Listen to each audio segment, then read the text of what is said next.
kita langsung mulai dari laporan aja dulu kali ya.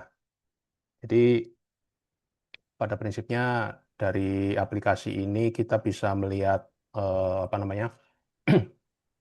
Kalau laporan standar kan laporan keuangan ya, mulai dari neraca, laba rugi, buku besar pembantu hutang piutang. Kita lihat satu persatu. Kalau neraca itu pada dasarnya dia kan levelnya perusahaan. Itu jadi secara keseluruhan perusahaan itu eh, ya seperti ini gitu kan. Jadi saldo kasnya berapa, saldo misalnya kita punya beberapa rekening berapa gitu kan, nanti total asetnya berapa gitu, terus kewajibannya kita, eh, terus ekuitas. Nah ini nanti antara apa? Ya kira-kira seperti inilah. Namanya neraca kan apa namanya levelnya perusahaan gitu ya. Terus laporan yang kedua itu laba rugi. Nah laba rugi itu nanti bisa ditampilkan konsolidasi levelnya perusahaan, artinya total dari semua proyek yang dikerjakan oleh perusahaan gitu. Ini konsolidasi ini totalnya. Tapi selain konsolidasi bisa juga kita melihat per masing-masing proyek gitu. Kan kita pasti ada beberapa proyek ya, ada banyak proyek gitu. Misalnya kita mau proyek A saja gitu. Ya sudah, ini aja gitu. Nah, seperti ini gitu. Jadi untuk proyek ini gitu kan, ini nama perusahaannya proyek A gitu kan. Kita udah nerima uang muka berapa, termin berapa gitu. Terus ini HPP-nya, ada upah, material, alat, subkon gitu. Ini total HPP-nya. Terus kemudian nanti kan pasti ada biaya operasional atau overhead atau biaya umum dan administrasi. Ini totalnya sekian. Nah, jadi nanti laba rugi bersihnya sekian gitu. Nah, kalau untuk buku besar itu pada prinsipnya ini ya, ledger ya, general ledger. Jadi misalnya kita mau akun tertentu nih, misalnya eh, khusus ini rekening BRI PT gitu misalnya. Nah, ini seperti ini rinciannya. Ini rinciannya seperti ini gitu kan.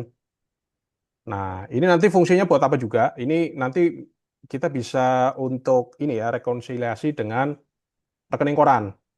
Jadi ini adalah yang tercatat di aplikasi ini berdasarkan transaksi-transaksi yang kita inputkan. Itu seperti ini. Jadi tanggal sekian, keterangannya apa, dia debit atau kredit gitu kan. Kalau kalau ada pemasukan berarti debit, kalau pengeluaran berarti kredit. Nah, ini nanti kita bisa bandingkan dengan rekening koran aslinya dari rekening ini gitu. Dicocokkan, ada yang janggal nggak, ada selisih nggak gitu. Kalau misalnya ada yang nggak sama kan enak tuh ngoditnya tuh gitu. Kan bisa jadi kemungkinannya di aplikasi ada, di catatan ada, tapi kok di rekening nggak ada gitu. Oh berarti berarti mungkin di sini ada yang salah input. Atau sebaliknya malah di aslinya ada, kalau yang aslinya kan berarti real tuh yang di rekening koran. Ada pengeluaran gitu. Tapi kok di sini nggak ada di aplikasi. Oh berarti itu mungkin belum tercatat gitu. Atau misalnya, loh harusnya nggak ada nih transaksi ini, tapi kok ada pengeluaran ya? Pengeluaran apa ya? Gitu. Kira-kira seperti itu. Selain untuk rekening juga kita bisa untuk akun-akun yang lain ya. Contoh misalnya inilah. Pokoknya semua akun, semua pos-pos itu, nah, ini bisa kelihatan nih. Ini general ledger untuk akunnya gaji gitu misalnya. Nah, rinciannya seperti ini. Selain itu ada juga misalnya buku besar pembantu hutang piutang. Kalau ini kita misalnya ke supplier nih, ke supplier kita punya hutang gitu kan. Jadi bisa jadi kan kalau kita sudah punya vendor ini ya, langganan ya, kan bisa jadi seringkali kita ngambil barang ke dia, oke bayar 2 minggu atau bayar 1 bulan gitu. Nah ini nanti rinciannya bisa kelihatan di sini nih gitu. Jadi ini ada utang, utang, utang gitu. Nah historinya seperti ini. Oh ini dibayar gitu kan, dibayar. Berarti eh, saldonya tinggal berapa? Nanti utang, utang, utang, utang lagi gitu. Nah gitu. Jadi total untuk si toko ini kita punya total hutangnya adalah sekian gitu. Begitu juga nanti untuk supplier-supplier yang lain gitu. Kan kita bisa jadi supplier kan nggak cuma satu ya, supplier itu banyak gitu. Atau misalnya ini tuh perorangan nih gitu. Kita hutang secara apa personal ke orang ini gitu misalnya. Udah ketahuan di sini rinciannya ada. Jadi hutangnya 100 juta awalnya, tapi udah kita bayar nih tahap pertama, dicicil tahap pertama 45 juta. Oh, sisanya 55 juta. Nah, ini kelihatan di sini. Nah, ini laporan keuangan yang secara general gitu. Nah, bisa juga kita kepengen tahu untuk per project ya. Per project itu yang ini adalah nanti kita gunakan untuk apa namanya? Cost control, pengendalian biaya. Jadi misalnya project ini. Nah, project ini nama projectnya, nama ownernya, nilai kontraknya sekian, sampai dengan saat ini progres sekian gitu. Nah, dari nilai kontrak sekian itu udah kelihatan nih, total realisasi upah 19 juta atau 1,7%, realisasi bahan 258 juta atau 23 sekian persen gitu kan. Realisasi alat 12,5 juta atau 1,1%, subkon 484 juta atau 44% gitu. Jadi total realisasinya itu sudah 870 juta atau sekitar 79% gitu. Nah, ini rinciannya, upahnya itu apa saja sih gitu. Ini gitu. Kalau upah berdasarkan nama-namanya nih, nama pekerjanya. Pak Rustam, Pak Pardi, Pak Ahmad itu. Kalau berdasarkan kategorinya, ini sama sebetulnya, cuma bedanya ini berdasarkan nama, ini nanti berdasarkan kategori. Kategorinya itu ada pekerja, ada tukang rit tanah, ada tukang checker rit gitu. Nah, kalau material gimana? Kalau material ini rinciannya. Jadi sampai dengan saat ini, sampai dengan progres 91,64% ini adalah rincian dari eh, material atau bahan yang sudah dibeli. Ini sudah akumulasi ya, gitu. Jadi contoh misalnya besi ini misalnya. Besi 10 SNI ini total pembelian sudah 89 batang, senilai 6 juta sekian gitu. Kan bisa jadi namanya kita di lapangan itu beli material kan nggak sekaligus kan. Bisa jadi beli besi itu 30 dulu, 20 dulu gitu. Tapi yang ada di sini adalah sudah akumulasi, sudah semuanya gitu. Nah, totalnya ada 70 material. Ini sudah otomatis ya berdasarkan apa yang kita inputkan itu.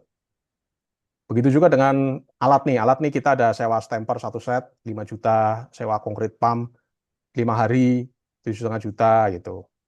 Nah, kalau subkon sama juga, ini berdasarkan nama nih, ada subkon namanya Hasan 83 juta, Syafi'i 373 juta gitu kan. Dan seterusnya. Ini subkon berdasarkan namanya, nama-nama masing-masing subkon. Kalau subkon berdasarkan ini mirip seperti ini ya, subkon berdasarkan nama, ini upah berdasarkan nama. Nanti ada upah berdasarkan kategori, ada juga subkon berdasarkan kategori. Tapi secara akumulasi total sama, cuma membedakan ini berdasarkan namanya, ini berdasarkan kategorinya gitu. Nah, kategorinya tadi mandor borong tenaga 83 juta sekian. Kusen, pintu dan kaca 5 juta. Pekerjaan besi dan baja 396 juta gitu. Nah, kurang lebihnya seperti itu. Ini misalnya kita mau cetak juga bisa. Nah, ini seperti ini. Ini rincian pembelian material untuk proyek ini. Sejauh ini adalah pokoknya seperti ini akumulasinya. Nanti kita tinggal cek aja gitu. Nah, seperti ini. Totalnya adalah 258 juta 709 ribu sekian. 258 juta. Kita juga bisa melihat secara dashboardnya. Ini tinggal kita pilih proyeknya, mana yang mau kita lihat. Ini proyek yang sama yang tadi ya. Nah, ini akan memunculkan yang sama nih. Jadi tadi kan total material 258 juta, ini realisasinya nih. Nah, gitu. Oke, coba kita lihat dari atas dulu ya. Jadi untuk project ini ownernya ini. Ini terakhir update transaksi, maksudnya terakhir menginput untuk project ini adalah ada keterangannya nih di sini. Tuh, tanggal 9 Juni. Terus nilai kontraknya adalah 1,1, mulai proyeknya tanggal 10 November 2025, selesai 30 Juni 2026. Durasi 233 hari. Ini sudah otomatis nih. Jadi kita cukup input di data project adalah tanggal mulai, tanggal selesai, durasi sudah otomatis. Nah, ini RAP juga kita inputkan ya di awal kan, sebelum mulai project pasti kan kita ada menghitung RAP dulu kan. Ini RAP diinputkan, nanti juga saya tunjukkan contoh cara nginput RAP-nya seperti apa. Tapi intinya project ini adalah total RAP 939 juta sekian. Nah, sejauh ini sudah realisasi biayanya totalnya adalah 870 juta sekian gitu. Jadi ada deviasi 68 juta sekian. Deviasinya ini dalam artian kita ada sisa nih, sisa budget 68 juta sekian atau sekitar 7,33%. Ini masih on budget ya, karena masih di bawahnya. Nah, di sini kita bisa ngeliat nih, ini realisasi dibayar 620 juta. atau sekitar 56% tapi dari nilai kontrak gitu. Nah, net cash flow-nya negatif. Kenapa negatif? Karena kita sudah keluar total 870 juta, biaya segala macam ya semua material, subkon, upah, alat, operasional gitu. Tapi dibayarnya baru 620, makanya kita ada negatif cash flow 250 juta sekian. Nah, sementara di sini juga ada data, sebetulnya kita sudah menerbitkan invoice nih untuk si owner ini senilai 197 juta, tapi invoice ini belum cair gitu. Nah, ini nanti kalaupun misalnya ini cair juga ini masih negatif ya, karena memang ada progresnya yang belum ditagihkan, belum diinvoicekan gitu, belum belum diopnam gitu.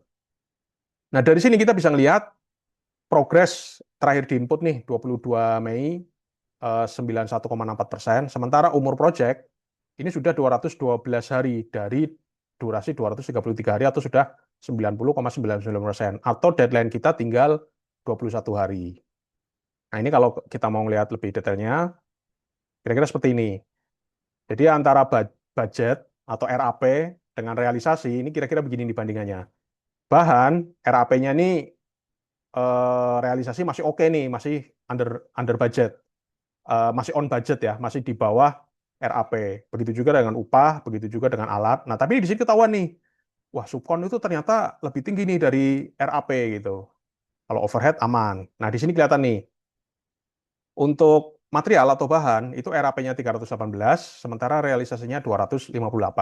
Di sini kelihatan nih statusnya sudah kuning ya, sudah awas nih, itu sudah di atas 80%. Kalau upah masih sangat aman, alat juga masih hijau sangat aman. Nah, ini subkon nih, subkon overnya 36%. Ini kelihatan nih RAP-nya 355, tapi realisasinya 484 gitu. Nah, di RAP-nya kita men-setting profit itu 14,57% nih, kira-kira nih.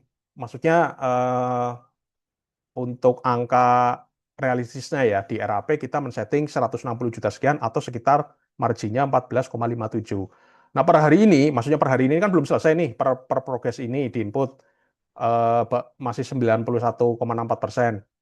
Dengan realisasi 229 juta sekian, atau kalau secara persen marginnya adalah 20,84. Ini pasti nanti akan semakin turun lagi karena memang masih banyak biaya-biaya yang belum keluar. Nanti tinggal dicek aja apakah sampai selesai itu sama atau masih aman dari margin yang direncanakan, atau nanti di bawahnya gitu, kira-kira seperti itu. Tapi dari sini kita sudah kelihatan nih, waduh ternyata yang over nih di subkon. Ini ada kemungkinan nih di RAP-nya memang kita tidak mengantisipasi gitu. Nah, kalau mau ngecek RAP-nya tuh di sini. RAP proyek, pilih proyeknya. Nah, seperti ini. Ini kita untuk membuat RAP. Ini rekapnya ya gitu. Nah, ini kalau RAP kan kita input berdasarkan bahan, upah, alat, subkon, overhead gitu kan. Yaudah tinggal diinput-input aja. Kalau misalnya bahan ada RAP yang baru ya tinggal ditambahkan aja gitu. Bahannya apa, cari, kita inputkan, input, volumenya berapa, harga satuannya berapa, yaudah tinggal save aja gitu. Begitu juga dengan upah, alat gitu kan. Overhead nih apa aja nih gitu kan. Kita inputkan di sini. Itu. Balik lagi ke laporan, kalau tadi itu ini dalam bentuk dashboard, kita juga bisa breakdown-nya itu seperti apa sih gitu. Kalau ini kan masih masih gambaran umum nih. Kita melihat sekilas ya secara dashboard ini oh begini gitu. Kalau kita mau breakdown lagi, gambarannya itu seperti apa sih? Nah, breakdown-nya itu di sini. Di rincian nih, RAP versus realisasi, tapi rincian atau breakdown-nya. Kita pilih proyeknya, yang ini misalnya tadi. Nah, dari sini kelihatan nih, yang merah-merah ini adalah berarti yang kelebihan, udah gitu aja, gampangnya begitu. Bata merah nih, bata merah itu lebihnya di mana sih? Oh, di RAP itu, ini ada dua nih, ada berdasarkan volume, ada berdasarkan total harga. Di volume, RAP-nya itu kita menganggarkan 750 biji aja untuk bata merah, tapi ternyata realisasinya sampai 1000 biji gitu. Jadi ada over atau selisih itu sekitar 250 biji. Otomatis di total harga ya pasti ketahuan lah, udah pasti over juga gitu. Di sini kelihatan overnya adalah 1.250.000. Begitu juga yang lain-lain, ini besi juga sama nih misalnya nih. Eh, ini besi di sini, kalau untuk volume, RAP ini 205, realisasi juga 205 sebetulnya.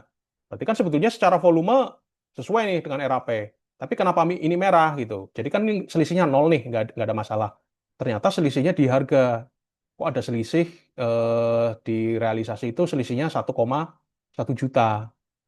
Berarti kita udah pasti ketahuan nih di sini dari RAP itu harusnya 9,225, 9.225, kok direalisasi 10.331.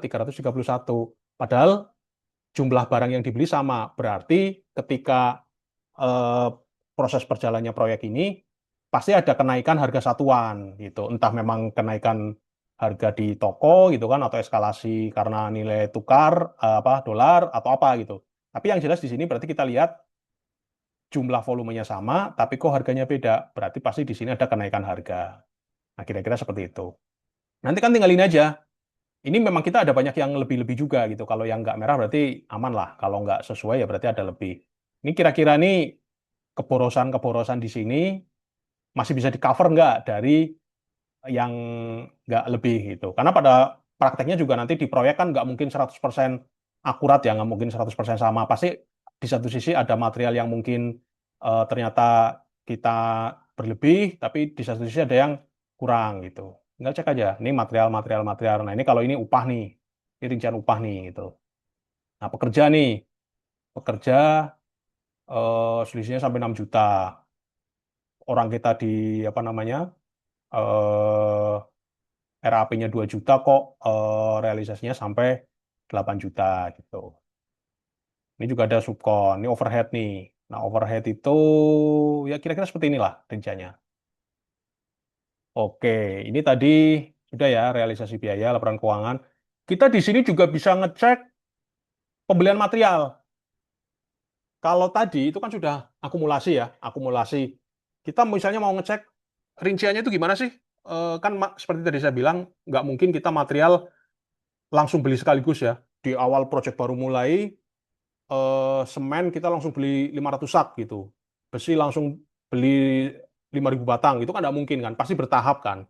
Satu, karena memang ngikutin pekerjaan. Kedua, material-material tertentu kalau kita beli di depan juga kemungkinan akan rusak kan. Misalnya kayak cat, ngapain kita beli di awal? Wong kepakainya kan nanti. Keramik ngapain kita beli di awal? Toh kepakainya nanti pas finishing gitu.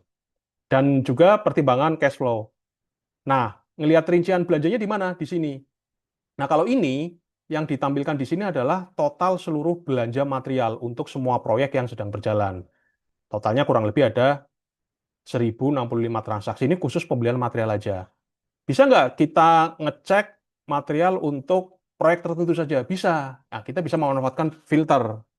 Jadi misalnya untuk proyek yang tadi aja ya, gitu. Itu seperti apa sih rinciannya? Ya udah tinggal kita filter aja, gitu. Nah, hasilnya seperti ini. Ini semua material yang dibeli untuk proyek ini aja, proyek tertentu ini aja. Jumlahnya 204 transaksi gitu. Apakah bisa kita ngecek khusus untuk proyek ini dan material tertentu saja? Bisa. Tinggal kita proyeknya kita filter, material tertentunya juga kita filter juga. Misalnya apa? Semen misalnya. Kita mau tahu rincian belanja semen untuk proyek ini aja gimana sih gitu. Tinggal gini aja. Nah, ini khusus semen aja nih. Semen ada 25 transaksi, belinya tanggal 25, 27, tanggal 4 Desember gitu kan, 10 Januari gitu. Nah, seperti ini. Gitu. Ini juga bisa kita eh, apa namanya?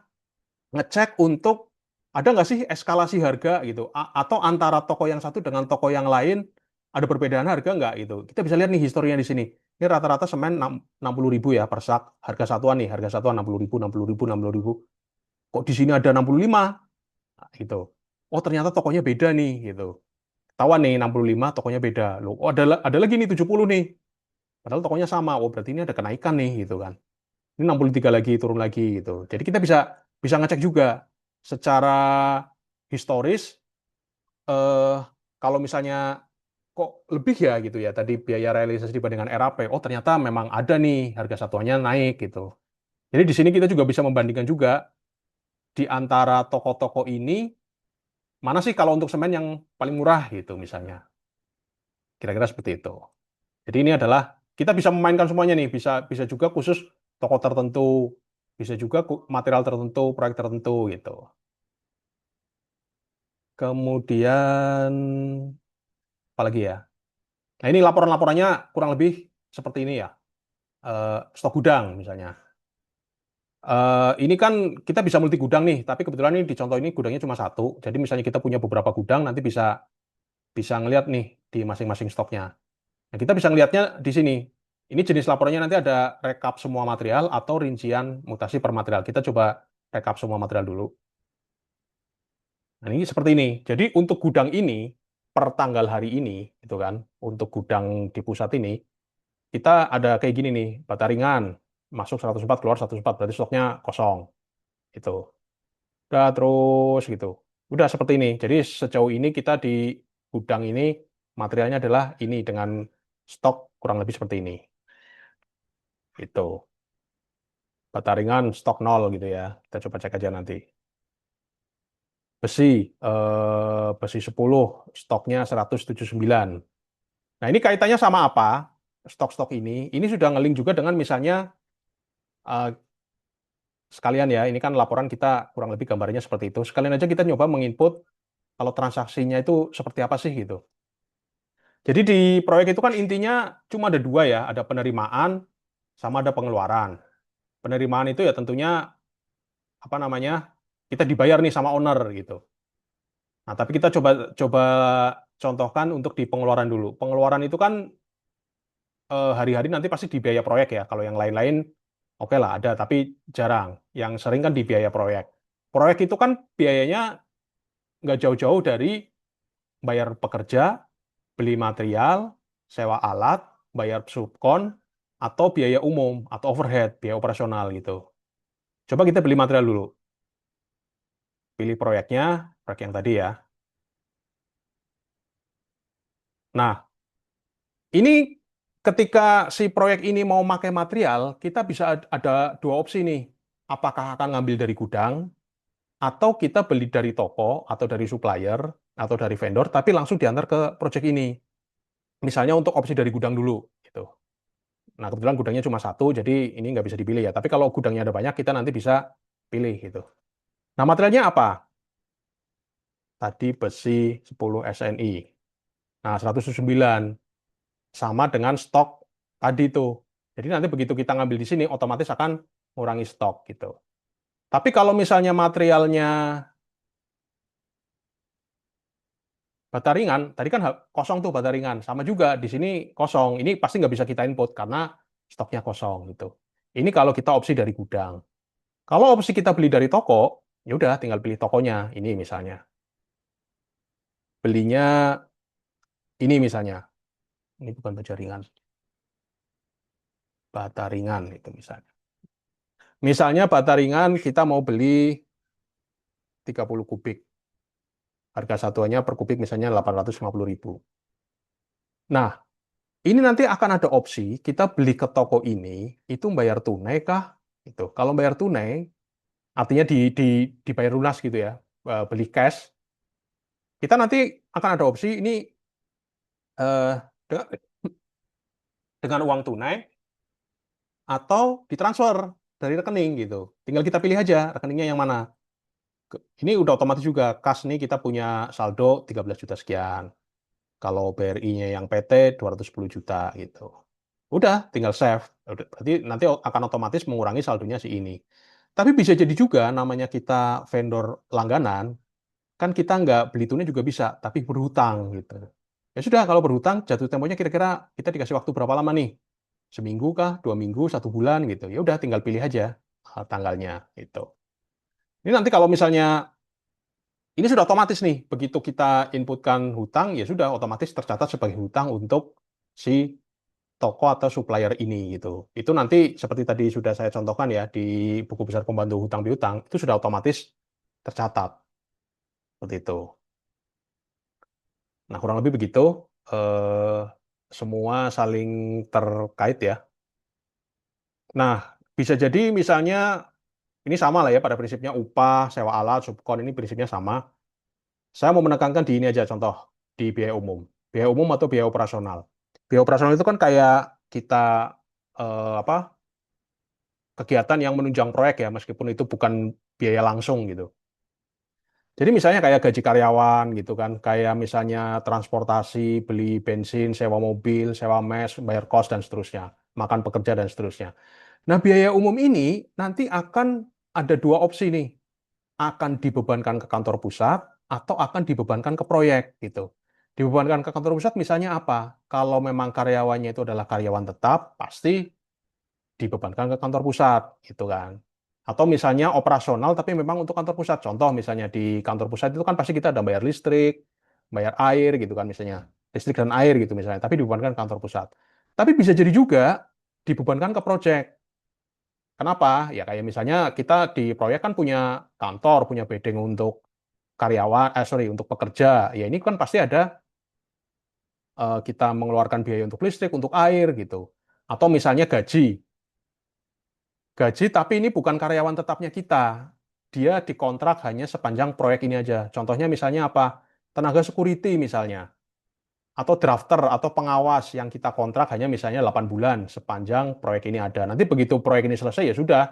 Orang ini kan bukan karyawan tetapnya kita. Nah, seperti itu. Jadi biaya umum itu nanti pada prinsipnya bisa dibebankan ke kantor, bisa juga dibebankan ke proyek gitu. Itu sudah nanti sudah otomatis tuh ngelink ke tadi laporan laba rugi gitu.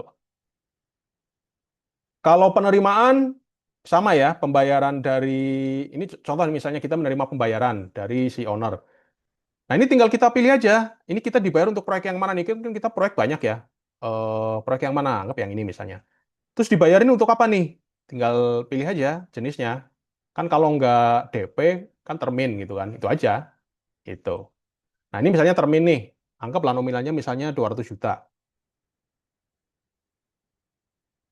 Ini ada dua nih. Kalau kita biasanya kalau institusi, ini adalah dicatat ketika kita menerbitkan invoice dan menyerahkannya ke si owner. Tanggal 9 Juni kita menerbitkan invoice. Kan biasanya cairnya juga nggak langsung hari ini juga kan. Bisa seminggu, bisa 2 minggu gitu. Bahkan kadang-kadang bisa 1 bulan. Maka ini nanti akan jadi piutang gitu. Karena uangnya belum kita terima. Ini akan jadi piutang. Sama seperti tadi yang kita beli ke toko, bedanya kita berhutang. Kalau ini karena kita menerima pembayaran, maka ini akan jadi piutang. Seperti itu. Itu. Udah, tinggal nanti kira-kira jatuh temponya tanggal berapa. Jadi nanti kita bisa, oh nanti kita eh, tagih gitu kan misalnya. Itu. Kalau misalnya tunai, ya dibayar juga pakai apa nih? Apakah dibayar tunai, 200 juta itu betul-betul kita dikasihkan uang tunai sekian ratus lembar gitu kan, atau ditransfer gitu. Udah, kira-kira seperti itu aja. Oke, mungkin ini juga belum bisa saya contohkan semuanya, tapi dari sini tuh mungkin sekiranya ada yang mau didiskusikan atau ditanyakan, mungkin silahkan. Mau nanya, Ya, misal nih ya kayak tadi nih invoice nih udah dimasukin, terus habis itu kan nggak langsung cair, jadinya ya, piutang. Nah betul. kalau ketika ketika cair, ntar diinput lagi atau tinggal pilih apa namanya, dicari dulu baru ntar ada yang diklik, misalnya dari unpaid jadi paid begitu, atau gimana caranya? Kurang lebih seperti itu.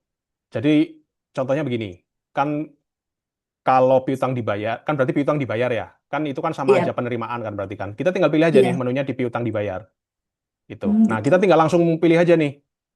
Ini kebetulan sudah ada contohnya ya. Ini kan proyek yang tadi, tapi ini bukan yang kita inputkan tadi. Nah, kebetulan Hmm. ini juga ada piutang nih. Makanya kan tadi muncul tuh di dashboard ini. Di dashboard ini kan realisasi biaya, dashboard untuk proyek ini. Kan ada piutang belum cair nih, invoice belum cair. Berarti kan piutang nih. Betul kan? 197. Nah, ketika dia cair, kita inputnya di sini. Piutang dibayar. Proyek yang ini kan. Ini udah otomatis nih. kita punya saldo piutang untuk proyek ini 197 juta, itu. Anggaplah Hmm. dibayar hari ini. Nah, tinggal ini aja, dia ditransfer kemana, atau kita terima uang tunai. Kalau tunai ya tunai. Kalau dibayar ya berarti anggaplah ke sini ya, BRI PT gitu kan. Nominal dibayar misalnya jangan sama ya, biar biar kelihatan bedanya ya. Misalnya 100 juta. Oh gitu. Misalnya gini, ya udah kita save. Oke.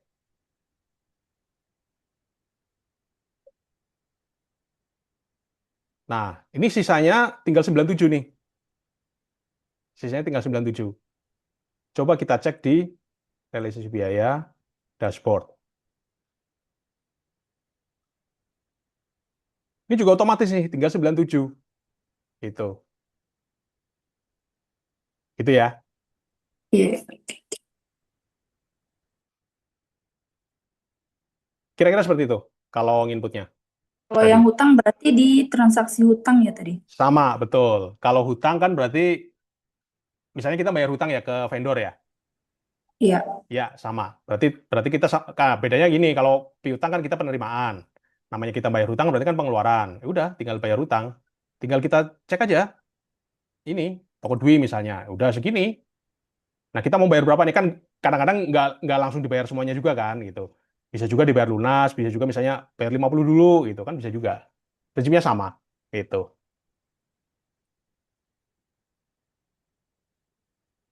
Gitu. Mungkin ada yang lain lagi mungkin? Kalau misalnya gini, kan satu toko biasanya ada beberapa invoice ya. Mm-mm. Terus kan itu kan kalau ini kan udah langsung ke kalkulasi. Kita bisa nggak sih lihat misalnya, oh invoice yang pertama ini udah lunas terbayar gitu. Ngelihatnya di sini Bisa. tadi, buku besar pembantu utang piutang. Hmm. Relasinya ini misalnya. Memang kita nggak bisa langsung lihat ini invoice yang mana, invoice yang mana gitu kan. Tapi kan kita bisa pakai keterangan dan pakai nomor bukti kan.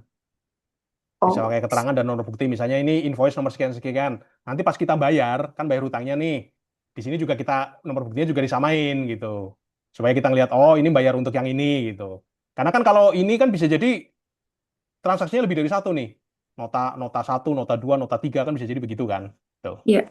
gitu. Kita untuk menyamakannya, makanya ini nomor bukti ini sebenarnya nggak wajib. Tapi kalau kita isi, itu sangat berguna sekali untuk kita mengkategorikan transaksi yang mana sih gitu. Tuh, ini sebetulnya setiap kali kita mau input apapun itu, penerimaan atau pengeluaran, itu kan pasti ada nomor bukti nih, ada nomor bukti. Ya, memang nggak wajib diisi, tapi kalau kita isi itu kan bisa nomor invoice, bisa nomor nota, bisa nomor kwitansi gitu, dan keterangan biasanya yang ini itu. Gitu Kak kira-kira Kak. Jadi nanti ketahuan, oh itu nomor nomor invoice yang itu kita pas apa ditagih itu sama si tokonya, tapi nomor invoice yang sama, oh kita pas bayar kayak gitu aja. Kan nanti tinggal dilihat aja dapat kreditnya gitu. Gitu Kalau Kak. input ini karyawannya di mana? Apa itu? Input karyawan. Karyawan itu apa? Gaji kah atau apa? Kayak ya gaji. Karyawan tetap atau Kayak tukang? tukang kayak gitu, tukang Kalau tukang yang kan di beda luar ya. karyawan tetap. Nah, Hmm. kan beda ya Oh di BU. antara tukang sama karyawan ya. Kalau tukang itu di sini nih, upah pekerja. Kita nanti punya daftar pekerja nih. Tapi ini kalau harian ya, kan tukang ini ada dua Hmm. nih, ada harian, ada borongan kan. Kalau harian kan berdasarkan absen. Ini nama-nama tukangnya. Kita pilih misalnya. Udah, dia itu apa dia? Mandor kah? Kepala tukang kah? Tukang batu, tukang kayu, tukang cat. Ini juga bisa kita setting-setting di pengaturan gitu. Atau apa gitu. Misalnya tukang batu gitu. Dia kita bayar untuk berapa hari? 7 hari misalnya kita bayar per minggu gitu. Nominalnya berapa? 1.400.000 gitu kan. Misalnya per hari 200.000 gitu. Ya udah kayak gini aja gitu. Tapi kalau tukang itu borongan, dalam artian kita bayarnya ke mandor yang dia punya anak buah gitu kan, udah borongan, nanti bukan di upah tapi di subkon gitu, di subkon gitu. Nah, subkon ini kategorinya apa nih gitu misalnya. Oh, dia subkon mandor, oh dia subkon profile atau subkon kaca itu. Subkon cat kan kadang-kadang ada begitu kan gitu. Ini juga bisa kita atur nanti di pengaturan kategori-kategorinya gitu. Itu Kak, kira-kira Kak. Pokoknya intinya proyek itu kan biayanya cuma upah pekerja, bahan atau material, sewa alat, sama subkon. Udah. Dan ini biaya langsung, dan biaya tidak langsungnya adalah biaya operasional atau biaya umum. Pokoknya yang tidak termasuk ini berarti ini gitu. Misalnya ada Kalau perizinan, karyawan tetap masuknya di mana? karyawan tetap tetap di biaya umum, cuma bedanya di kantor pusat Oh dibebankannya iya. gitu. Banyak kantor pusat. Gitu kira-kira. Ada lagi mungkin? Kalau ngaturnya di sini ya, ini contoh nih, ini pengaturan-pengaturan lah setting-settingnya. Contoh kalau kita kan pasti kantor kan punya rekening-rekening tuh, rekening satu, rekening dua, rekening tiga, ngaturnya nanti di sini. Ini bisa kita edit atau kita tambahkan yang baru gitu, gitu. Kira-kira begitu. Terus apa tadi tuh? Misalnya data pekerja, kalau ada tukang baru ya kita tambahkan di sini. Kalau supplier di sini gitu. Ini subkon gitu. Gitu kira-kira Kak. Gimana Kak? Ada lagi? Kalau saya udah sih. Pak Iksan mungkin ada yang mau ditanya. Silakan Pak.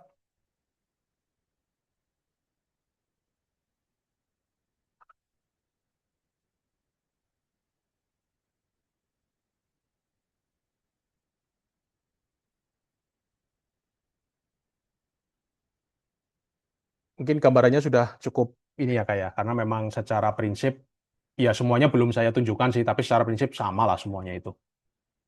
Kan pengeluaran tuh nanti kita ada kategori-kategori yang bukan apa biaya proyek gitu, tapi kan jarang-jarang kan, misalnya kita beli beli aset nih, pengadaan aset tetap, kan bisa kita beli mobil mungkin, beli alat-alat proyek itu nanti inputnya di sini.